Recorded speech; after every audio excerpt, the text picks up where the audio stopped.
السلام عليكم ورحمة الله وبركاته. ازيكم يا حبايبي؟ عاملين ايه؟ يا رب تكونوا دايما بخير وصحة وسعادة. وحشوني جدا والله. انا عايزة كل واحد فيكم دلوقتي يدوس لايك وشير وسبسكرايب للقناة علشان يوصلكوا كل جديد. النهاردة هنتكلم عن موضوع مهم جدا بيهم اي حد بيربي فراخ، او خصوصا الفراخ البياضة، سواء فراخ بلدي او فراخ البيضة اللي هي بتنتج البيض. انا علشان انتج البيض وعلشان يبقى عندي سلالة كويسة من الفراخ، طب ايه هي الشروط المهمة اللي لازم اعملها علشان اوفر للفراخ بيئة كويسة يقدروا يبيضوا ويطلعوا لي بيض ويبقى عندي مشروع مربح؟ أول حاجة لازم أحدد المكان اللي هيعيشوا فيه، يعني مثلا مكان فيه شمس، فيه تهوية جيدة، ما يكونش أي مكان والسلام.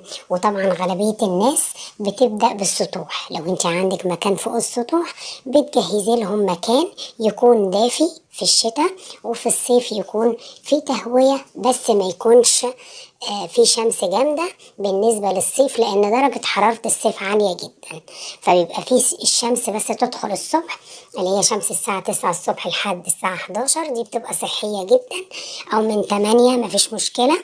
لكن إن أنا في الصيف أحطهم في مكان كل شمس، لا، أنا كده بضر الفراخ. طيب لازم ايه كمان بعد ما بحدد المكان اللي بيعيشوا فيه؟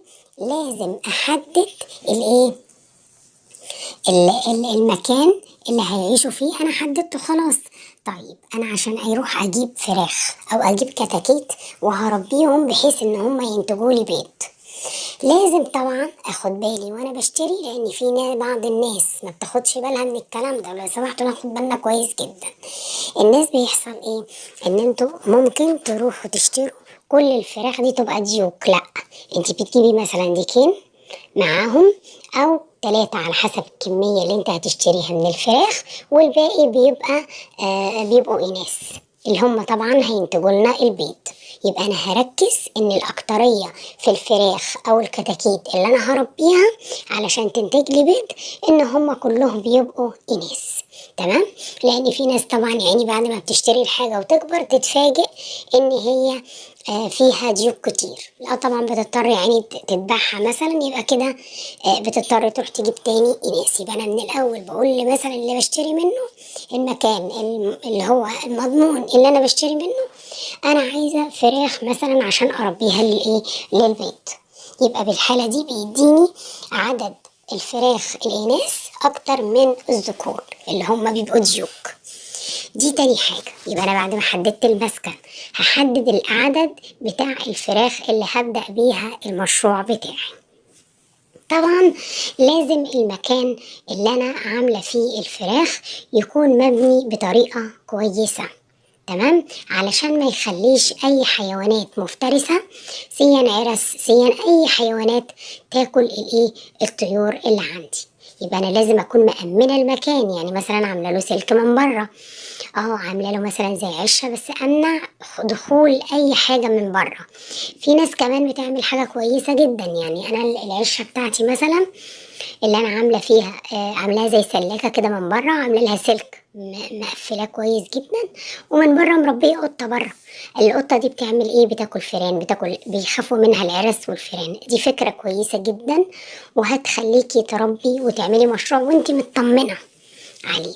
ممكن طبعا المكان اللي بره الحظيره تنوريه نور بحيث ان الحاجات دي ما تجيش، الحاجات الوحشه اللي ممكن تاذي الفراخ. دي برضو فكره ممكن نستخدمها لو انتي بتربي فراخ او طيور او بط او اي حاجه خايفه عليها من الحيوانات المفترسه، زي العرس، زي في حاجه اسمها ابو الحسين، في حاجات يعني حاجات كتيره بالذات في المناطق الريفيه بيبقى في حاجات كتيره ممكن تهدد الفراخ او المشروع وتاكله، ويبقى خساره طبعا بالنسبه لنا. طيب ايه كمان؟ لو انا عندي الدنيا شتاء لازم اوفر الدفء الكامل. طب انا اعمل ازاي المكان يبقى دافئ؟ طبعا بجيب حاجه اسمها القش كلنا عارفينه، بتجيبي لك لفه مثلا في حدود 30-40 جنيه، وبتقعد عندك كتير، دي بتفرشها لهم بحيث ان هم هيناموا عليها. يبقى التدفئه مهمه جدا للفراخ. لو انا عايزه انتاج بيض كويس وعايزه الفراخ بتاعتي تجيب لي بيض كويس جدا، دي حاجة مهمة جدا جدا. يبقى احنا قلنا أول حاجة المسكن أو المكان، تاني حاجة قلنا أول حاجة قلنا المسكن، تاني حاجة التدفئة. في كمان قلنا العدد بتاع الطيور بتاعتي لازم يكون العدد نفسه مناسب، ويكونوا أغلبيتهم إناث مش ذكور. ده بالنسبة لمين؟ للفراخ. طب نيجي بقى للأكل. هل ان انا هاكل؟ طبعا انا ببدا اول فتره الشهر ده كله لازم يبقى علف. طبعا بجيب علف اللي هو 23% اللي هو العلف الناعم، ببدا اديلهم وهم كتاكيت من عمر يوم. ببدا اكل لهم. طبعا بحط لهم لمبه، بالنسبه لو انا في الشتاء بتدي دفء كامل ليهم. بحطهم في مكان بعيد عن العشه الكبيره او السطح. طبعا ممكن بتحطيهم في اي مكان دافئ. شوفي انت هتحطي لهم، تخصصي لهم مكان في المكان بتاعك يكون دافئ، بحيث ان مفيش اي حاجه تيجي عليهم، ولا برد ولا اي حاجه. بعد كده لما الكتاكيت بتتم شهر، ببدا ان انا اضيف مع العلف، ازود لهم الرده وادي خضره. طب يا ترى ايه هي الخضره اللي انا هستخدمها؟ انا عندي جرجير حلو جدا، هقطعه لهم واديه لهم، هيبقى كويس جدا وهيساعد في عمليه انتاج البيض، ان هم يخليهم يتاهلوا او يستعدوا لانتاج البيض. ايه كمان؟ ممكن برضو الكرات حلو جدا ومطهر معوي. طيب في بعض الأعشاب احنا بنضيفها على العلف علشان تقوي مناعة الفراخ. ايه هي؟ من أول يوم كده بنحط حبة البركة كويسة جدا، بنحط الكركم، نجيب لك شوية كركم كده تحطيهم على العلف. كل ده بيساعد في ان يقوي الفرخ بتاعي ويخلي مناعته قوية. التوم والبصل مهمين جدا، موجودين في مطبخنا. بتروحي فارمة توم على بصل، وممكن تعصري كمان ليمون عليهم. عسل اسود، العسل الاسود ده طبعا بتبدأي فيه من اول ما يبقى الكتكوت عمره يوم، تضيفي له معلقة على المية. تمام. العسل جميل جدا وبيدي مناعة حلوة جدا للفراخ، بيبقى حلو جدا. وفي ناس بتستقبل الطيور بتاعها بيه، يعني انت ممكن تستقبلي الكتاكيت. اول ما بتجيبي طبعا الكتاكيت لازم بتعملي لهم عمليه استقبال. طبعا عمليه الاستقبال دي بتبقى ازاي؟ ان انا يا اما بجيب محلول معالجه الجفاف، بحط لهم باكو مثلا على الميه بتاعتهم وبيشربوه، او بحط عسل اسود. انا بصراحه بستخدم العسل الاسود في استقبال اي طيور عندي صغيره. يبقى ده كان بالنسبة لأول شهر. طب بعد الشهر ببدأ بقى أدي إضافات تانية، بس بلاش استخدام يعني في بعض الأعشاب أو في بعض الخضرة زي الكرنب والحاجات دي، ودي ممكن تسبب ديدان للطائر. لو أنا هستخدم منها بسيط، ممكن إن أنا أعمل لهم الشيح، يعني أغلي شوية شيح وأحطه لهم. بس يعني الأحسن الأفضل بالنسبة للفراخ نركز اكتر على العلف، نركز على الخضره اللي احنا قلنا عليها اللي هي الجرجير والكرات.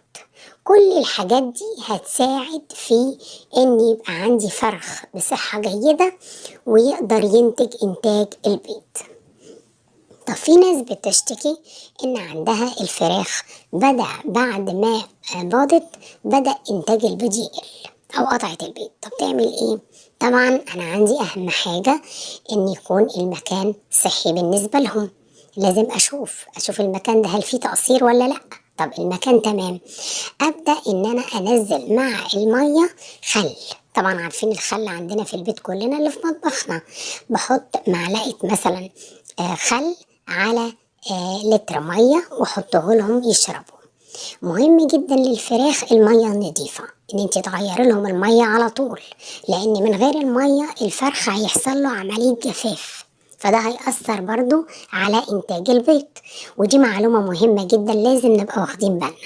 يبقى احنا بنحط له مية. طب في يومين الشتاء دول تحطي له مثلا تعصري ليمونة مع المية، حلو جدا، ده هيقوي مناعتهم برضو. الليمون مهم جدا جدا. كل الحاجات دي انا لو رعيتها ان شاء الله هنحصل على انتاج بيض عالي وجميل جدا. يا ريت لو انتوا عايزين أي سؤال اكتبولي في الكومنتات وأنا هرد عليكم. والسلام عليكم ورحمة الله وبركاته.